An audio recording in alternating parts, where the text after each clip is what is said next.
Hey there. Subscribe to my channel. And also press this bell icon. It is pixel time.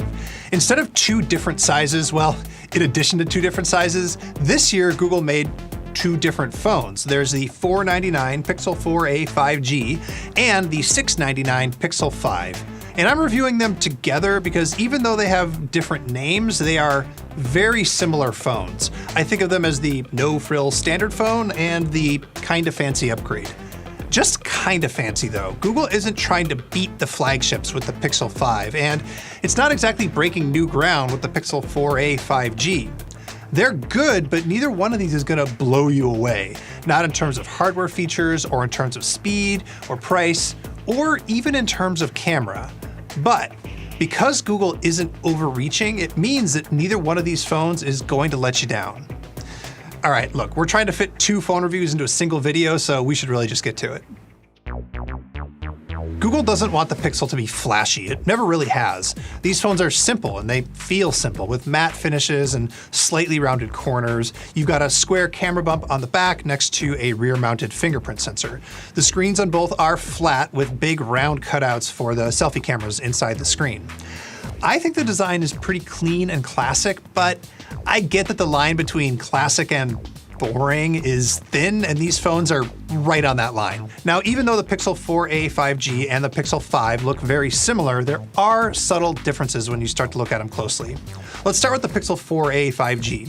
It has a 6.2-inch screen, and it's made out of plastic on the back, just like the regular Pixel 4a. It feels fairly smooth, but not too cheap. One annoying thing is that the fingerprint sensor on the back is just barely recessed, so it can be hard to find. But you do get a headphone jack. Hooray! It comes in black or white, and that's that. When you hold it up against the slightly smaller Pixel 5, you can start to see where Google saves some money on the hardware on this phone. The bezels around the 4a 5G screen are a little bit bigger, and they're not fully symmetrical on the top and the bottom. There's also the weird fact that the 4a 5G, which is the bigger phone, has a smaller battery inside. It's 3885 milliamps as opposed to the 4080 on the Pixel 5. Now, there's a $200 price difference between these two phones, but look, they share the same processor, cameras, storage, and software. So really, the only real reason to pick the 5 over the 4a 5G is that it's nicer in some fairly subtle ways. First, it just feels a little bit nicer. The Pixel 5 has a 6-inch screen and an aluminum body, but since Google likes to keep its phones really utilitarian, that aluminum is covered with this sort of plastic coating. It has a little bit more grip on the finish, which I really like, and there's some sparkle inside the paint here too. Oh, and it also has a fingerprint sensor that you can actually feel. It's just subtly nicer, like I said, including having small and even bezels all the way around the screen.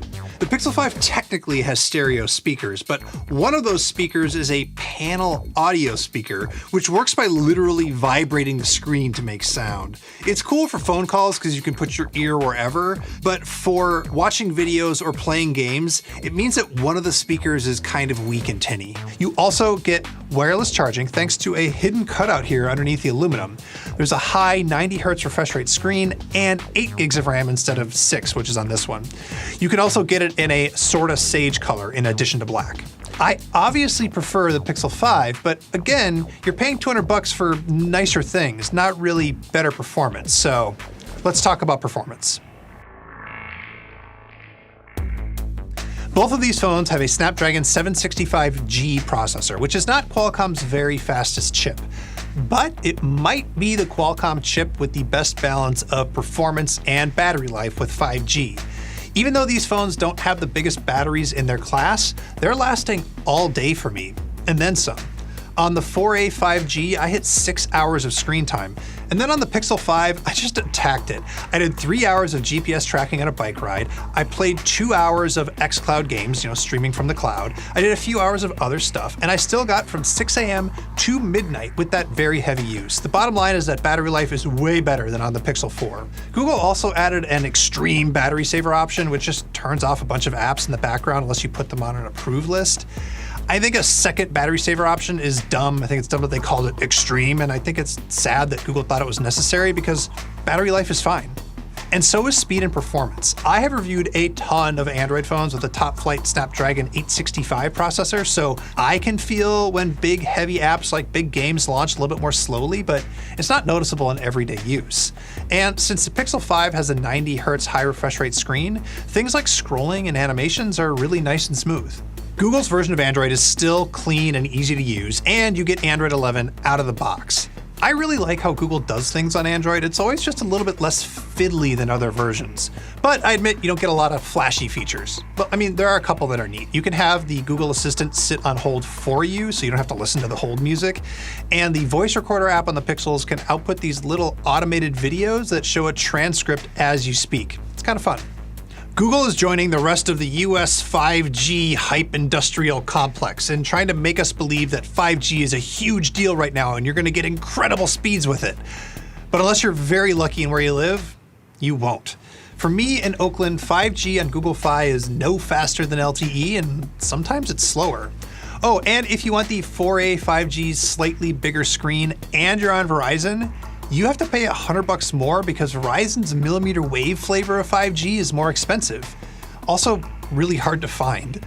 My take is that if you need a phone right now, you might as well get a 5G phone if you can afford it, but don't upgrade just to get a 5G phone. One last performance thing, Google dropped the Pixel Neural Core photo processing chip, which means that all the photo processing happens on the main processor, which isn't the fastest. So you have to wait a lot for images to process before you can look at them. Now the shutter on the camera is still really fast, but yeah, I felt that speed hit.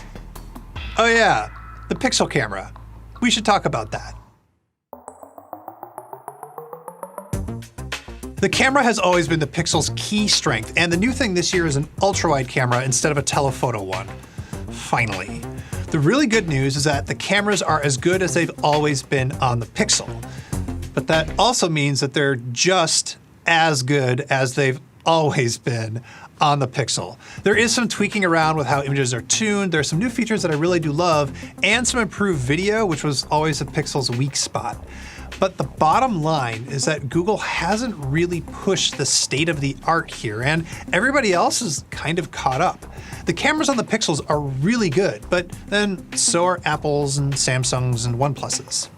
Google's sticking with what it knows, basically, right on down to the same main 12 megapixel sensor that it's been using since the Pixel 3. Google says that lets them adapt their algorithms on the same platform. So Google's Pixels are still well detailed and contrasty. They still excel at night mode, but I think the results this year are just a little bit closer to what Apple and Samsung do with color. They're just a little bit more yellow than what I expect out of a Pixel, but it's still fine. Google's also made night sight automatic now, so you don't have to switch over to a separate mode to use it, but you can turn it on and off as you wish. It's also doing night sight for portraits, which is neat, but you can start to see the limits of the algorithm here. In challenging conditions, the HDR effect looks just a little bit overprocessed. I also wish that the Pixel camera didn't punch in for so many of its modes. Portrait mode and video always make me take a step back to get the shot. For portraits, Google Photos has this new thing where you can adjust a virtual light source's position and intensity. It's really good, even if I don't know how often I'm actually going to use it. Now the ultra-wide, the new camera, it's fairly good. It's 16 megapixels, and like on other phones, you can see a small drop in quality, but it's not a huge drop-off. Those algorithms are still working here. Still though, you can't shoot 4K with the ultra-wide, and another trade-off is I have to admit the telephoto quality does take a small hit compared to the Pixel 4. Now to me, the most important upgrades ought to be in video. So the Pixel can do 4K 60, finally, but not 4K 24. Google has a new default stabilization that's good enough to leave on all of the time. And unless you really try to break it, I think it works quite well.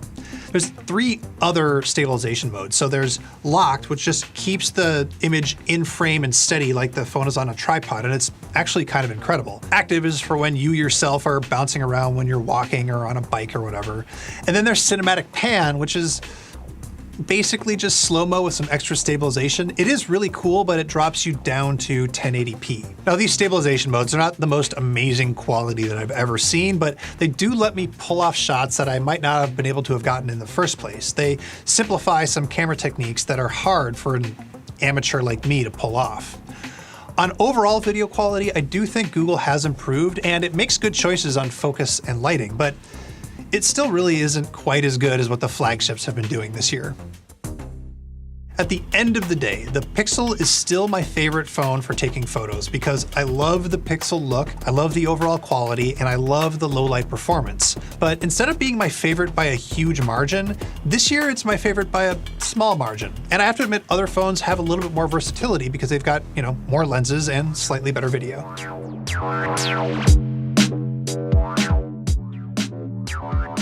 It's not normal for a new version of a phone to take a step backwards in its technologies, but that's kind of what Google chose to do with the Pixel 5.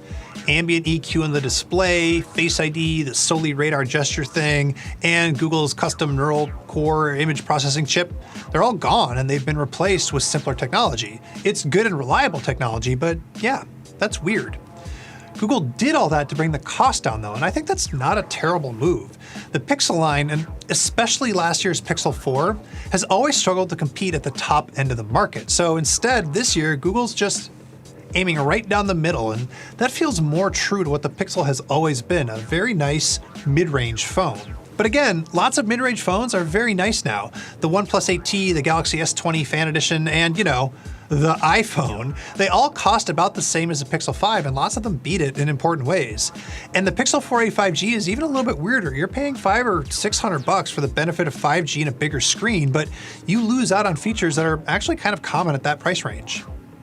If you want a Google phone, I am happy to say that this year Google made 3 good ones. The Pixel 4a, the 4a 5G, and the Pixel 5 are all really solid phones, even though they're not as special as they used to be. I still love the Pixel for its software experience and its reliably good camera. I think that Google nailed the fundamentals on these Pixels